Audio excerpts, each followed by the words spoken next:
ভারতের পার্লামেন্ট অভিমুখে বিক্ষোভ করেছে ককরোচ জনতা পার্টি। তবে দিনের শুরুতেই পুলিশের বাধার মুখে পড়ে আন্দোলনকারীরা।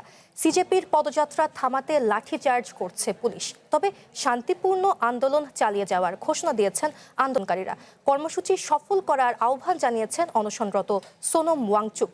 বিক্ষোভ দমনে পার্লামেন্ট এলাকায় জারি করা হয়েছে 163 ধারা। রাজধানী জুড়ে নেওয়া হয়েছে কঠোর নিরাপত্তা ব্যবস্থা। ঝড় বৃষ্টি উপেক্ষা করে সোমবার দিল্লির রাজপথে নামে ককরোচ জনতা পার্টি। সকাল থেকে যন্তর মন্তরে হাজির হন হাজারো নেতাকর্মী। পূর্ব নির্ধারিত পার্লামেন্ট অভিমুখে পদযাত্রার প্রস্তুতি ঘিরে নজিরবিহীন নিরাপত্তা ব্যবস্থা গ্রহণ করে দিল্লি পুলিশও। পার্লামেন্ট অভিমুখে এই আন্দোলনে অনুমতি দেয়নি প্রশাসন। তবে পুলিশের বাধা উপেক্ষা করেই পার্লামেন্টে যাওয়ার চেষ্টা করলে লাঠিচার্জ করে পুলিশ।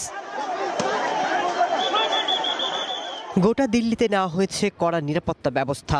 জারি করা হয়েছে 163 ধারা। নিরাপত্তার কারণে বন্ধ করা হয় বেশ কয়েকটি মেট্রো স্টেশনের প্রবেশপথ। দিল্লির গুরুত্বপূর্ণ ভবন এবং স্থানগুলোর নিরাপত্তায় মোতায়েন করা হয়েছে 5000 পুলিশ।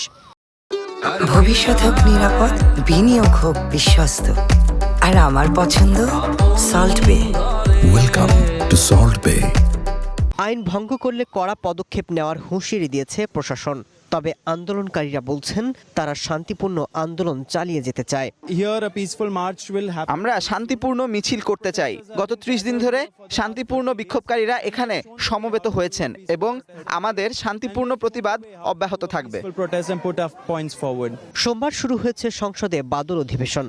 উপস্থিত থাকবেন লোকসভা এবং রাজ্যসভার সংসদ সদস্য এবং মন্ত্রীরা। যন্তর মন্তর থেকে সংসদ ভবন পর্যন্ত মিছিলের ডাক দিয়েছে সিজেপি। লক্ষ্য তাদের দাবি দেওয়ার বিষয়টি প্রশাসনের সর্বোচ্চ মহলের কাছে তুলে ধরা। বিক্ষোভকারীদের অন্যতম প্রধান দাবি শিক্ষামন্ত্রী ধর্মেন্দ্র প্রধানের পদত্যাগ। এদিকে 20 জুলাইয়ের সংসদ অভিযান কর্মসূচি সফল করার আহ্বান জানিয়েছেন অনশনরত সোনম ওয়াংচুক।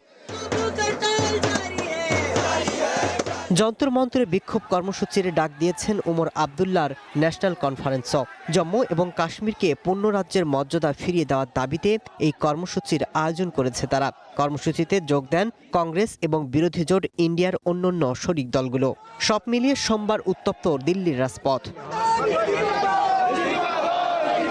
সিজেপির প্রতিষ্ঠাতা অভিজিৎ দীপকে বলছেন ওয়াংচুককে হাসপাতাল থেকে ছেড়ে দিয়ে মিছিলে যোগ দেওয়ার সুযোগ দিতে হবে। তিনি নিজেও অনশনে বসার ঘোষণা দিয়েছেন। যন্তর মন্তরে সমাবেশ হতে ভারতের জাতীয় পতাকা এবং সংবিধান তুলে ধরে তিনি উপস্থিত জনতাকে আন্দোলনের প্রথম বিজয় বলে অভিহিত করেন। Masud Rana, one international desk.